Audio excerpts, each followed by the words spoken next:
Podcast Go Outside. Série Gente das Águas, com Maria Clara Vergueiro.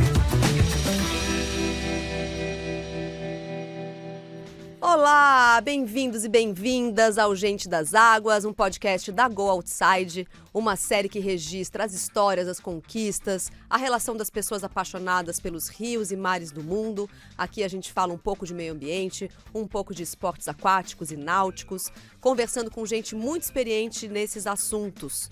E quem vem comigo hoje nesse episódio é o fotógrafo Fábio Chirelli, remador experiente, montanhista nas horas vagas. Ele percorreu remando 830 quilômetros o trecho brasileiro do Rio Paraná, ao lado de outros 3 companheiros de expedição, para registrarem um ecossistema que impacta a vida de mais de 60 milhões de brasileiros. Essa aventura ficou batizada de Travessia do Bem, porque tinha também a missão de fazer um levantamento de boas práticas em curso por aquelas bandas. Fábio, muito obrigada. Eu registro de novo que essa é a primeira entrevista que eu faço de forma presencial nos últimos 2 anos depois dessa pandemia que ainda está por aí. Fico muito feliz, para mim é um marco estar aqui hoje diante do meu entrevistado. Obrigada de ter vindo. Olá, Marie. Olá, ouvintes da Go Outside. É um grande prazer estar aqui. Agradeço pela oportunidade e estou à disposição. Fico muito feliz. Olha, eu não sei se eu comentei com você, eu acho que eu comentei, vamos ver se você fez a sua lição de casa ou se vai ser assim no improviso, mas a gente aqui começa nossas conversas com uma ficha, dando a ficha do convidado, é um aquecimento para a gente dar uma préviazinha de quem é que está desse lado de cá conversando comigo. Então eu quero saber, Fábio Chirelli, como é que você se define no nosso quadro Eu por Mim? Tá pronto? Eu por mim? Não, eu não estava pronto. Ah, então agora se prepara que eu vou te fazer as perguntas e você vai me respondendo. Vamos lá, então. Assim, ó, no improviso, já que você é meio músico, que eu já tô sabendo, então você vai fazer agora um improviso daqueles. Perfeito. Nome. Fábio Chirelli. Ocupação principal. Sou fotógrafo de esportes. A sua característica mais marcante. Persistente. Sua definição de felicidade. Olha, tenho saúde, tenho uma família bacana, tenho amigos verdadeiros e quando eu tô na natureza, eu tô totalmente feliz. A qualidade que você mais gosta em alguém. Sinceridade. O seu principal defeito. Eu sou um pouco enrolado às vezes. Enrolado. Sei. Um talento pessoal ou um superpoder que você gostaria de ter? Uau, eu gosto de artes, tudo relacionado a artes. Se eu pudesse ter um super talento, seria um tipo do Leonardo da Vinci ou do Djavan. São super talentos que eu admiro. Talentos artísticos. Sim. Sua palavra favorita? Felicidade. A gente falou há pouco, eu estava ouvindo felicidade no carro e essa palavra, as letras dançam, né? Então eu adoro a palavra felicidade. É verdade, as letras dançam. Um ídolo. É difícil falar, vou focar no esporte. Amir Klink, para mim, o maior aventureiro do Brasil. E um lema. Não acredito em nada, porém não duvido. Pero que lazai, básico. Muito legal. Bom, então agora a gente já fez as devidas apresentações. Este é Fábio Chirelli por ele próprio, no quadro Eu por Mim. E eu começo essa entrevista, então, falando um pouquinho da sua relação que une o caiaque e a montanha. Você gosta de deixar claro que você é um caiaquista montanhista e que, inclusive, vê muitos paralelos entre essas duas modalidades, mesmo que uma seja das águas e a outra da terra. Como é que é essa união que você faz e que você vê? O montanhismo é o que veio primeiro na minha vida e foi algo muito impactante, né? E é um estilo de vida. O montanhismo não é um esporte que você pratica para ver quem vai chegar primeiro no cume de uma montanha, mas você se realiza quando chegam todos, né? Então, nesse processo de você estar num ambiente lindo, natural, acolhedor, às vezes inóspito, e estar com as pessoas numa parceria, numa como que eu posso dizer? Você precisa, e as pessoas precisam de você, né? Cumplicidade? Cumplicidade, essa é a palavra perfeita para esses esportes. Então, o montanhismo, para mim, é a minha filosofia de vida, Essa questão da cooperação em vez da competição faz toda a diferença. E a canoagem, ela veio assim, eu fiz um curso de fotografia, aí minha professora falou, agora você abre um Instagram. E eu, não quero, rede social, Instagram, Orkut, Facebook, Quero tô foto de fora, verdade, tal. de papel. E ela assim, não, mas você vai publicar suas fotos onde? O Instagram é uma rede legal, é só de fotografia, na época era. Uhum. E aí eu abri essa conta e aí eu fiquei encantado com um casal de canadenses que praticava canoagem naquela região de Vancouver, Alberta, Banff. Eu fiquei passado com as paisagens e fui procurar referências aqui no nosso Brasil, né? E aí eu cheguei no Fuchs, no Christian Fuchs, que é a nossa maior referência da canoagem, diria aqui no Cone Sul, né?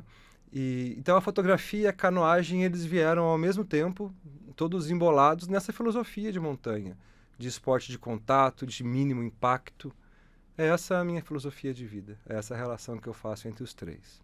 Quer dizer que assim que você descobriu o caiaque, você viu esses paralelos que você estava atribuindo à montanha, a cooperação, Sim. A coisa do baixo impacto e tal. E por onde você começou? Quando você resolveu, você ficou encantado ali com esse casal, eles te inspiraram, mas você nunca tinha remado? Nunca. Aí eu comprei um caiaque de plástico, desses que a gente chama sit on top, né? Uhum. Que você anda em água parada, em mar assim bem paradinho. E comecei a remar e fui para o caiaque oceânico e vi que eu precisaria de ter uma formação. Porque o caiaque oceânico, se você for remar de bobo, você morre, né? Porque o barco naufraga, você se expõe mais. Então fui fazer os cursos. Se afasta, né? Se afasta Não muito, mas às vezes numa travessia você pode querer fazer um caminho mais curto. Porque o mais bonito é você remar perto da costa, perto da margem, onde você está apreciando toda aquela beleza. O nosso litoral aqui do sul do Rio, de São Paulo, é maravilhoso. Eu antes valorizava muito aquele litoral do Nordeste, de coqueiros, de corais. E depois da canoagem que eu fui descobrir a nossa riqueza desses rochões, dessas florestas que mergulham no oceano. Praia com Mata Atlântica o tempo incrível, todo, né? O nosso litoral é incrível e a canoagem me trouxe isso. E uma coisa assim que é legal, que foi até o Fux que falou, para nossa idade já, né? Estamos aí a partir dos 40, você fazer uma travessia de caiaque é muito mais agradável do que você levar 80 litros nas costas, numa mochila. Então, no caiaque você leva 150 litros, 180 litros. Então, tem mais autonomia, tem um esforço físico menor, né, que não está levando no lombo. Então, por isso também é um esporte que me conquistou.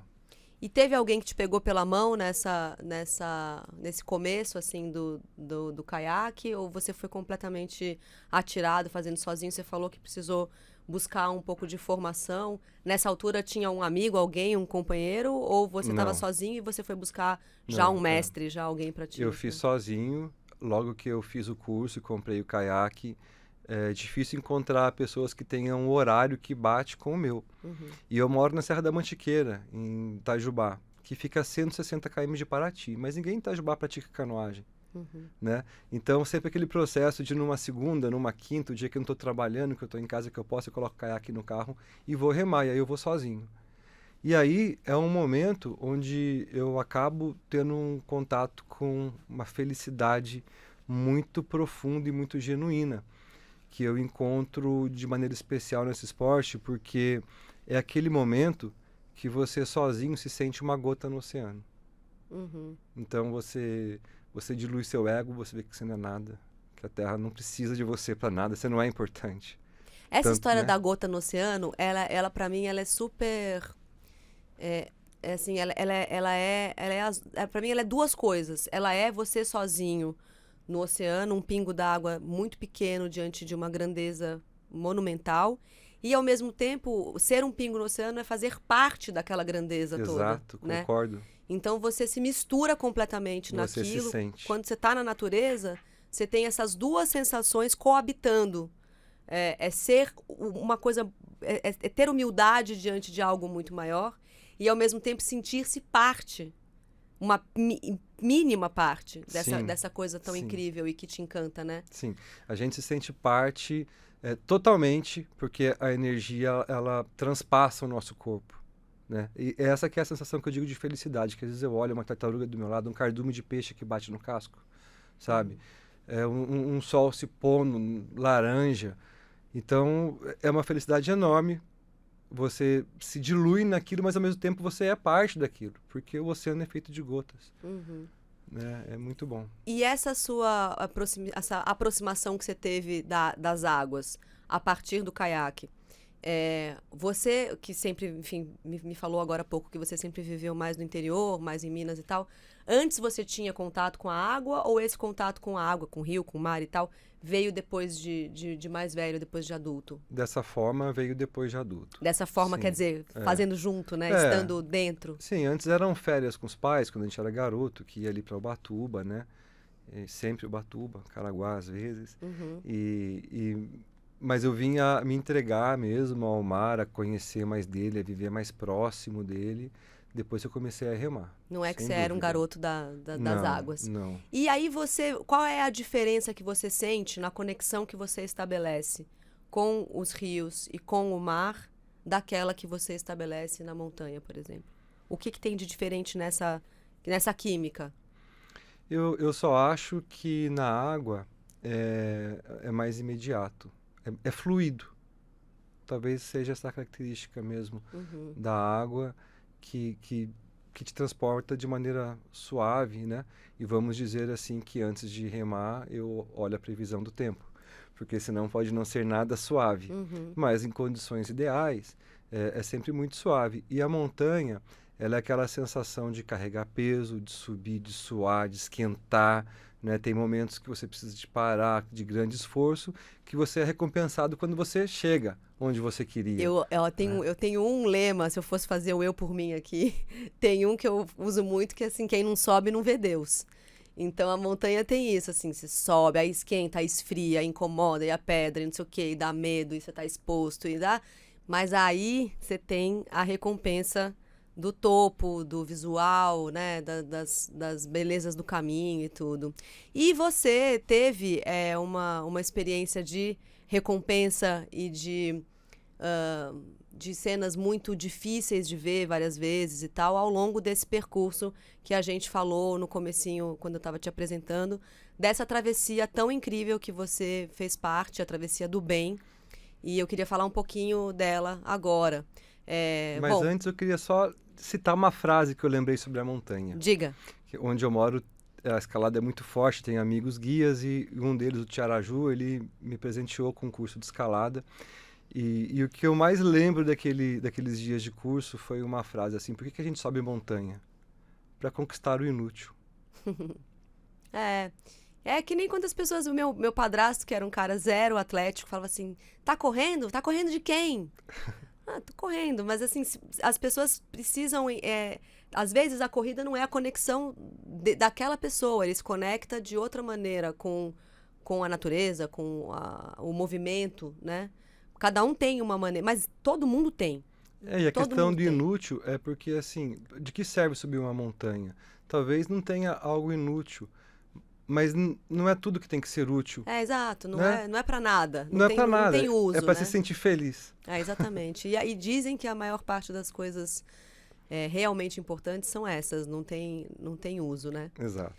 Mas enfim, voltando aqui para Vamos. a travessia do bem, você recebeu um convite, assim, você estava me contando essa sua aproximação do caiaque, você foi ficando cada vez mais íntimo dessa outra modalidade, e aí chega esse convite do Marcelo Figueiral, que idealizou esse projeto, um projeto que tinha como objetivo percorrer toda a parte brasileira do Rio Paraná e registrar boas práticas ambientais ao longo desse percurso e, enfim, percorrer, né, fazer uma expedição, uma aventura.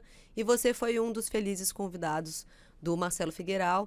Queria saber qual foi o seu principal interesse quando você disse sim, tô dentro. Eu gosto de aventura, né? Eu gosto de remar, eu sou fotógrafo. E ali eu precisaria de remar, fotografar a expedição, acampar e, enfim, é a vida que eu quis, né? Então, esse convite veio assim e uniu as coisas que eu mais gosto numa única atividade, num único trabalho. Então, De início, a ideia já achei demais, já me interessei, já me coloquei à disposição. Em pouco tempo a gente confirmou e fomos para a água. Máximo. E aí, veja só os números que eu juntei aqui. Vocês levaram 30 dias para percorrer os 830 quilômetros, passaram por 28 cidades, 24 portos fluviais, 14 unidades de conservação e 4 hidrelétricas ao longo de um rio, que é o segundo mais extenso da América do Sul, atrás apenas do Rio Amazonas. Como você acha que a presença do Rio Paraná incide sobre todos esses pontos que eu falei? Pequenos vilarejos, grandes cidades, portos fluviais, unidades de conservação, ribeirinhos. Vocês passaram por coisas muito, pontos e pessoas e cidades e muito diferentes porque é uma extensão muito grande. Mas você vê alguma identidade? Existe uma identidade por onde o rio passa? Ele deixa algo que conecta todos esses números, todas essas referências, assim? Sim, o rio ele é muito frequentado nas suas margens pelos pescadores, né? O turismo de pesca é uma atividade muito forte ali, né? As barragens são uma importante atividade econômica, mas elas estão ali solitárias, né? As barragens, aliás, elas formam desertos de água. É uma coisa impressionante, assim, que eu nunca tinha vivido a experiência de estar em barragens tão longas quanto essas que a gente remou, né? Você disse 30 dias, ele conta os deslocamentos até o ponto de início e o ponto de chegada. A gente remou, se não me engano, 23 dias ou 24 dias na 10 água, horas por remando. dia vocês ficavam remando, né? Mais ou Alguns menos. dias eram menos, outros dias chegava a ser esse 10, mas foi isso. Acho que foram 22 dias remando e alguns dias que a gente tinha que parar para descansar, para conseguir lavar uma roupa, né, para deixar o corpo também descansar um pouco, porque era sempre bem pesado. E aí, bom, vocês vão observando o impacto da presença desse rio ao longo desses quilômetros todos e passando por essas cidades todas. Queria falar um pouco do que você viu e do que você viveu nesse percurso. Eu sei, por causa da nossa reportagem do Alexandre Versiani na edição 171 da Go Outside, que vocês viram cenas muito impressionantes. Você falou agora de deserto de água. Eu soube que vocês presenciaram uma tempestade de areia. Sim. E que era uma coisa muito louca, porque vocês não tinham nenhuma vegetação, nem mata ciliar, nem nada que pudesse proteger vocês daquele vento. Como é que foi essa história? Onde vocês estavam e como é que vocês se protegeram e lidaram com isso? Vamos lá.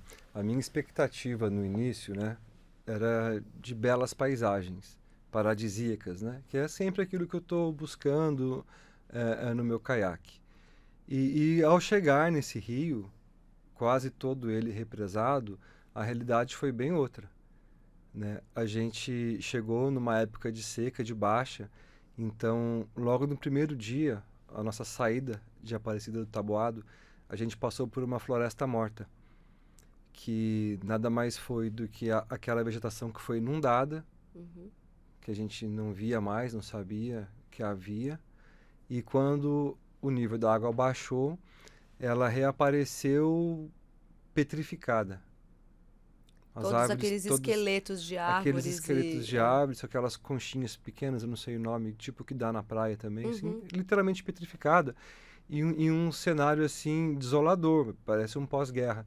E aí você pensa, né, ainda mais quando foi feita essa barragem no regime militar, deve ter sido 60 e tantos, 60, 70, alguma coisa assim. Toda aquela vida foi suprimida, né? E os animais que ali moravam, né? Então, sempre passava pensando nisso.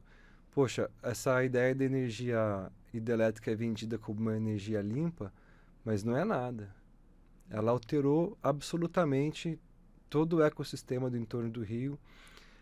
Desses 830 quilômetros que a gente remou, eu creio que a gente pegou 200 de corredeira, que permitia que a gente se movimentasse com mais fluidez. 200 quilômetros? 200 quilômetros. O restante todo foi remado em água parada. E aí você tem uma massa gigantesca, uma extensão de vários quilômetros de água, sem proteção das matas ciliares. Então você vê muito desbarrancamento, você vê o despejo de agrotóxicos feito por aviões nas lavouras que beiram a água. Não tem um filtro, não tem uma cobertura. Nenhum tipo de controle. Sim, é muito pouco. Às vezes você passa por um pouquinho de mata aqui, um pouco de mata ali. Mas o Giuliano, que é o biólogo que foi fazendo apontamentos, a gente não viu diversidade. Os mesmos pássaros, macacos que você via no começo, você via no final. Não tinha, assim, uma grande biodiversidade. E esse dia da tempestade de areia foi surreal, porque estava muito seco, tinham vários campos preparados para a lavoura, que não tinha, assim, absolutamente nenhum tipo de cobertura de proteção. Então veio uma tempestade, aquela terra seca, na carne viva, aquilo virou uma nuvem que escureceu durante o dia, escureceu, assim. A gente estava protegido. Por quê? Porque a gente entendeu como que funcionava a dinâmica no reservatório. Então, de repente, a gente estava remando e vinha um calor absurdo. Começava assim, o cabelo Abafado. molhava, a gente sempre de chapéu, lógico, muito sol, e começava a suar, embaçava o óculos. De repente, parava tudo. Aí vinha um soprinho assim, que, nossa, que gostoso esse arzinho mais frio. É aquele famoso silêncio que precede o esporro. Quando vem esse arzinho, já esteja parado numa praia, que o seu cara quer amarrado em algum lugar no mar, porque vai vir a tempestade. Mas isso vocês sabiam ou vocês descobriram na marra lá? A gente descobriu na marra lá. A gente notou esse padrão. A gente foi numa época de chuvas. E então a gente começava a esquentar, parava tudo, pô, vai vir, né? Então até uma das fotos mais enigmáticas dessa aventura foi nesse dia da tempestade de areia, que a gente encontrou um lugar para parar, os moleques pararam o caiaque e eu falei, pô, vou ficar mais um pouco aqui e remei em direção à tempestade, para tentar fazer uma foto dela se formando, né? E valeu a pena, aquele risco que a gente corre, principalmente quando sabe que tem os amigos ali para socorrer se caso precisar. E essa imagem é uma imagem de tempestade cinza ou de tempestade vermelha de areia? Não, eu tenho as duas. Essa é a cinza, que veio primeiro, que veio das águas, e depois veio do continente, veio dos campos, aquela nuvem de areia surreal. Mas surreal, parecia realmente um cenário de fim de mundo. Eu não sei se estou viajando, mas eu acho que na reportagem do Alê, eu li qualquer coisa sobre essa tempestade, eu não sei se essa especificamente, mas essas tempestades de areia provocarem mortes. Sim, essa tempestade em específico provocou morte. Em regiões onde onde as margens eram muito largas, muito extensas, haviam pescadores que não conseguiram retornar, né? E em rios próximos dali, se não me engano, o Rio Paraguai também, um barco virou com 12 pessoas que morreram, foi um dia bem tenso. E você falou um pouco da situação das barragens, né? De como o fato dele ser um rio, na sua maior parte, represado, é isso? Sim. Ele é, na sua maior parte, é represado. Exato. Isso impacta na biodiversidade, que Sim. passa a ser, então, ao longo de todos esses 800 e tantos quilômetros, você tem um padrão bastante igual do que se vê de animais e de vegetação, é isso? Por exemplo, a gente notou presença de arraias no Alto Paraná, que não tinha. Elas não são dali. Como que elas chegaram? Pelas eclusas. Né? Então você tem introdução de outras espécies, tem introduções que são propositais, né? Fazendas de peixes, e tem essa da arraia que encontrou um meio de começar a subir, foi subindo, mas o meio que foi artificial, não foi o caminho natural dela. Né? E tudo isso impacta o nosso ecossistema, né? E a gente vai colhendo os efeitos aí a cada tragédia. Bom, o intuito da Travessia do Bem era muito esse de apontar o que é que está sendo feito de bom, né, ao longo desse caminho. Iniciativas de empresas ou iniciativas pessoais e tal. Você consegue enumerar algumas delas, assim, de boas práticas que você conseguiu registrar nesse percurso? Você tem ONGs de conservação, né? Você tem empresas que procuram crescer avalizando as práticas delas para poderem adquirir tal selo e continuar no mercado. Mas a minha experiência pessoal não foi assim uma coisa muito legal assim, muito bonita. A maior parte do tempo eu lamentei pelo Rio, né? E via alguns esforços isolados, né? A gente coletou amostras de água de vários pontos do Rio para a Universidade do Mato Grosso para fazer um estudo sobre presença de agrotóxicos. Então, o tempo todo a gente estava assim de choque com essa realidade. Mas, ainda assim, a Travessia do Bem pretende deixar um legado, alguma marca positiva, né? Qual você acha que é o principal legado dessa travessia que vocês fizeram? Eu não sei até onde isso vai chegar. Eu não sei qual será o alcance disso, né? Está sendo preparado um documentário, está sendo preparado um livro, vai sair uma série de 3 episódios. Então, eu não sei qual é o alcance, mas eu acredito que o principal legado é expor, para conscientizar. É denunciar. Né? É denunciar. A barragem não é assim como dizem, não é uma coisa tão legal. Estão com planos de fazer várias barragens agora na Amazônia, né, na Chapada dos Veadeiros, estão com vários projetos de barragens. Então, lá na Mantiqueira, o Rio Airoca, fizeram um barramento dele do lado do Parque Nacional de Itatiaia, no alto da Serra da Mantiqueira. Então, a gente vê a degradação com a justificativa de que aquilo vai gerar uma energia, mas aquilo é um tiro no pé. Porque você tem a energia que você precisa num curto espaço de tempo, mas a próxima geração, daqui 2 gerações, o que a gente vai deixar para eles é uma estrutura que já não vai estar rendendo aquilo que ela rendia no início, que tem o tempo dela, que tem a validade dela. E depois que vence uma barragem?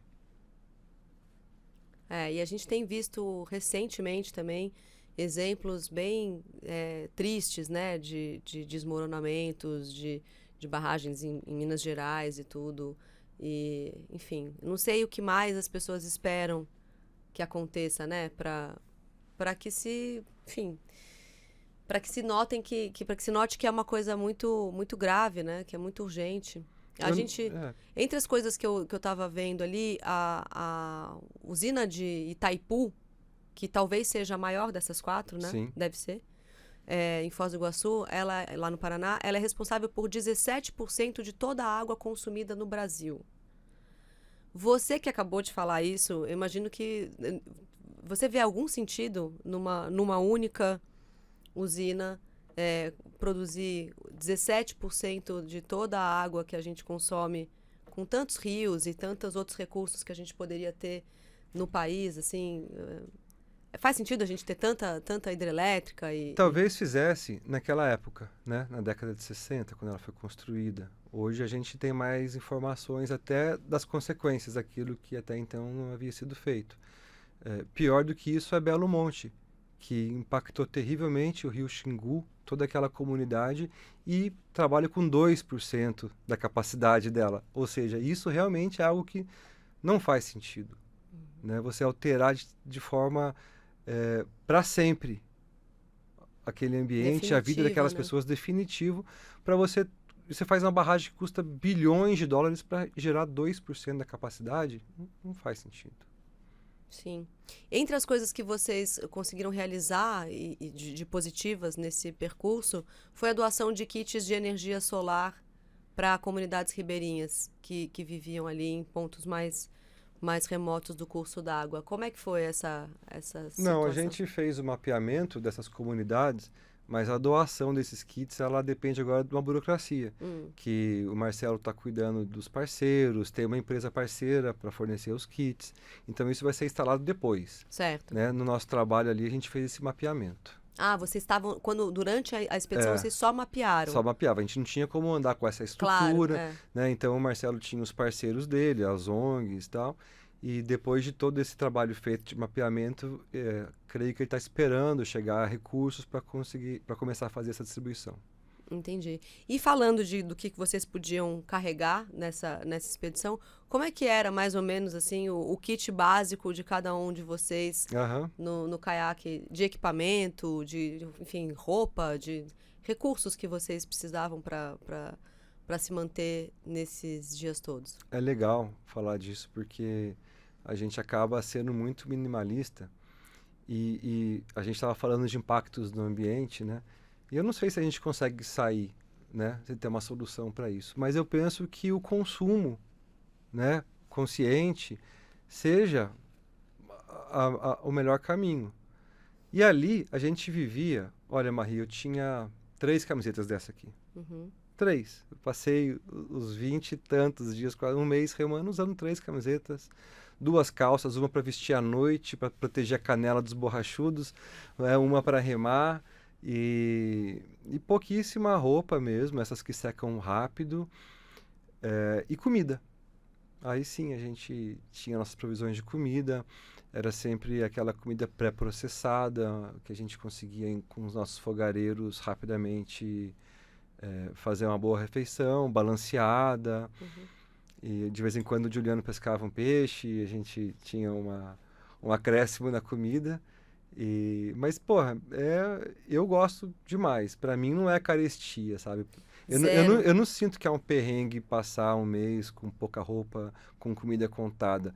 Pra mim, um perrengue é vir aqui pra São Paulo, levar buzinada na esquina ali, porque você deixa alguém atravessar a faixa de pedestre e as pessoas estão acostumadas com você deixar parar na faixa de pedestre. Então aqui em São Paulo eu me sinto no perrengue. Mas lá no Rio eu tava me sentindo assim no meu espaço, tava bem gostoso. Isso que você falou é uma coisa que eu só descobri quando eu comecei, de fato, a viver experiências na natureza.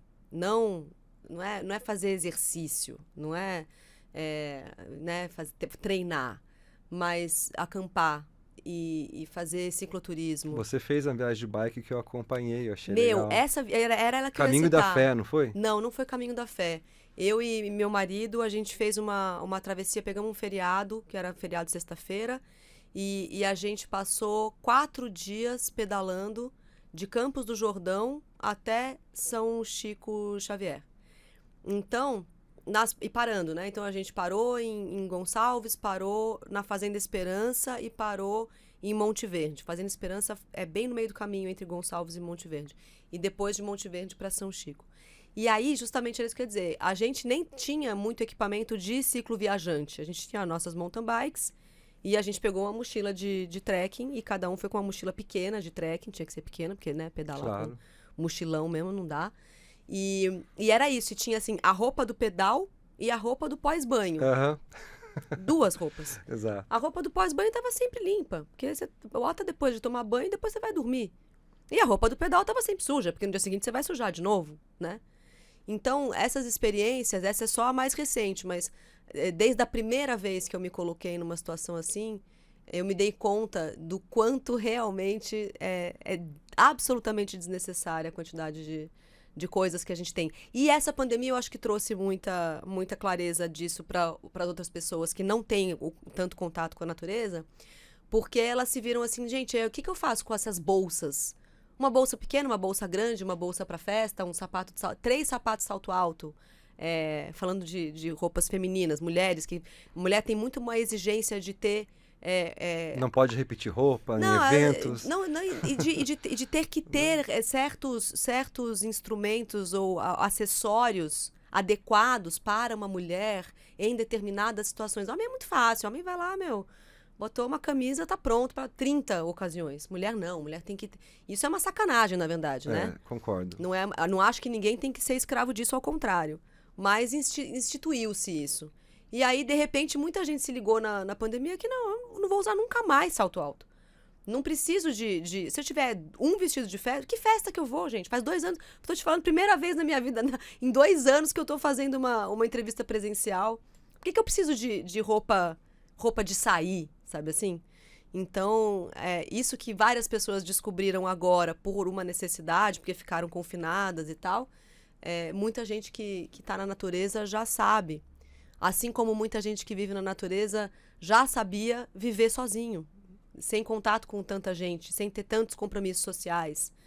Quem tinha já essa experiência, esse background da natureza, sofreu menos. Sim, do com que certeza. do que a galera que precisa muito do outro, da sociedade, das situações sociais, dos eventos, né? A região que eu moro está sofrendo, né, uma pressão demográfica, a procura de terras, né, porque as pessoas querem voltar para a montanha. Pô, eu posso trabalhar de casa, por que eu vou ficar num prédio? Né? Por que eu vou morar num bloco com 2.000 pessoas, uma em cima da outra, se eu posso estar com o pé na grama, né?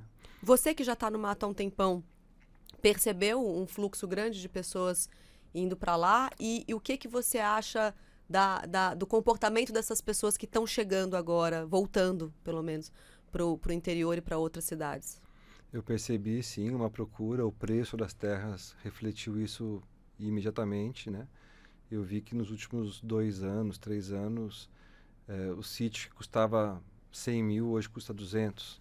Né? Eu estava conversando com um amigo meu que tem veleiro, ele falou que dobrou o preço de veleiro, que também é uma casa, né, sobre água. E eu percebo que as pessoas que elas estão buscando esses lugares, elas têm a boa intenção, né? Às vezes até algumas chegam e têm melhores práticas do que as pessoas que já estavam ali, tem algumas mais habituadas. despreparadas só. Porque não sabe como lidar da forma correta com o lixo. E às vezes a pessoa que veio daqui de São Paulo já está acostumada a separar, ela já quer conservar. Né? Ela está vindo de um ambiente que está degradado justamente para um ambiente que ela quer que seja mais rico, que seja mais natural. Então eu vejo nesse sentido positivo, né? Mas como muitas coisas são feitas aqui na nossa terra sem regulamentação, sem cuidado. Então, são esses dois lados que a gente tem que estar esperto, né? E por ali onde você fica, em Itajubá e na Serra da Mantiqueira, você falou que uma vez por semana, né, você desce para Paraty, é isso? Não, eu falei que eu posso ir para Paraty, Sim. às vezes durante a semana, que são horários e dias que não são comuns para quem trabalha de segunda a sexta, Sim. com horário tradicional, né? Mas por ali tem bastante rio. Por exemplo, ali em São Luís do Paraitinga, eu sei que não é super perto, mas a Mantiqueira, você está na região da Sim. Mantiqueira, você consegue se deslocar. E quais são os rios do seu entorno que você mais costuma frequentar e descer e, enfim, usar seu caiaque, botar seu caiaque na água? O meu caiaque, ele é oceânico, ele não é para rio de corredeira, né? Entendi. No caso do rio Paraná, que é aquele rio largo, ele vai. Mas ele é um caiaque de expedição, de fibra, ele quebra no impacto com rocha. E os rios que a gente tem na Mantiqueira são esses rios de bastante De pedra, que não tem muita... Não são rios muito caudalosos, que você consegue... Então você nem vai nesses? Não, nesses rios da minha região eu não consigo remar. Vou para as cachoeiras, a gente faz as trilhas para nadar, para dormir naquela pedra quente, né? Super gostoso. Mas para remar, realmente eu tenho que me deslocar até Paraty ali. Em Furnas eu já fui remar também, é muito bonito naquele lago. E agora, depois agora que, enfim, vocês estão trabalhando no lançamento do livro, da série, tudo da Travessia do Bem, você tem outros projetos ligados à água, ligados a rios, ligados ao caiaque? Como é que está a sua vida nos próximos tempos? Daqui 5 dias, eu e uma amiga, a Bia, a gente está indo para a Patagônia. E a gente vai remar nos lagos andinos, a gente vai escalar em alguns lugares e a gente vai fazer uns trekkings também, né? E esse é de férias, realmente. Né? Que todo mundo acha que eu vivo de férias, porque, por sorte, os trabalhos são sempre em lugares bonitos, de natureza rica, mas sempre tem aquele lance da entrega. Claro. Você está num lugar, né? O ano passado eu tive na Amazônia, tive no Pantanal, tive no Cerrado, tive na Chapada Diamantina, vários lugares bacanas, mas você está concentrado. Você tem que ter um produto final. Acabou aquela viagem, tem que entregar. Né? E agora eu estou indo assim, Easy. sem nenhuma obrigação. Lógico que eu estou levando minha câmera, lógico que estou levando minhas lentes, é claro que eu quero fazer fotos, mas não tenho nenhuma obrigação e faz tempo que eu não fazia uma viagem como essa. Às vezes daí acaba surgindo um projeto, né? A gente sempre tenta... Patagônia é um dos lugares preferidos meus do mundo, assim. Meu também, é incrível. E eu amo lá. E aí fico até pensando, se você já tem esse roteiro, você já sabe quais são os lagos que você vai? Eu vou para El Bolson, Vila Langostura, Bariloche, vou ver se eu consigo remar no Lago Argentino. São Martín de los Andes. São Martín de los Andes, exatamente. Eu não tô com as coisas muito planejadas, eu tô com Vai deixar um os pouco mapas, sei aonde eu quero, né? Onde a gente vai atuar mais é entre Bariloche e o Calafate, o Chaltén. E aí a gente vai, né? Eu tenho uma amiga, Andreica, uma argentina de Albolson, que ela rema, eu remo, um vê o outro no Instagram e passa a se seguir, eu já avisei, eu tô chegando. Que Aí legal. ela falou assim, pô, estamos esperando, vamos remar juntos com o nosso clube. É o E pedaço nada mais lindo de todos esse mais que você vai. lindo, e nada como você ir com o local, né? Com as pessoas Sim. que sabem o dia, a hora certa, o lugar certo, o caminho para chegar no melhor pico. Muito bem. Então, eu queria te agradecer, desejar boa viagem para você. Antes de finalizar essa conversa, que foi muito legal, eu também preciso deixar um recado, que é um recado sobre o uso da água, Fábio. Que é o básico, assim, faça chuva, faça sol, a gente tem que economizar água. Então, fecha sempre a torneira quando não estiver usando, o chuveiro enquanto você se ensaboa, toma banhos curtos, a torneira abriu, usou, fechou. Certo? Sabesp, Governo de São Paulo, trabalho e respeito por você. Essa conversa foi a conversa do Gente das Águas com o Fábio Chiarelli. Se você curtiu, fica ligado porque tem muitos outros episódios, muitos outros personagens. A gente fez uma seleção aqui finíssima de pessoas e suas histórias e relações com as águas, os oceanos, os rios, as lagoas. Fábio, muito obrigada. Eu espero que a gente tenha outras conversas e que você tenha muitos projetos e que você venha contar pra gente quando você voltar. Muito obrigado, foi um prazer estar aqui e vamos manter contato. Então aí. Beleza, boa viagem. Um beijo pra todo mundo e até a próxima. Podcast Go Outside. Série Gente das Águas, com Maria Clara Vergueiro.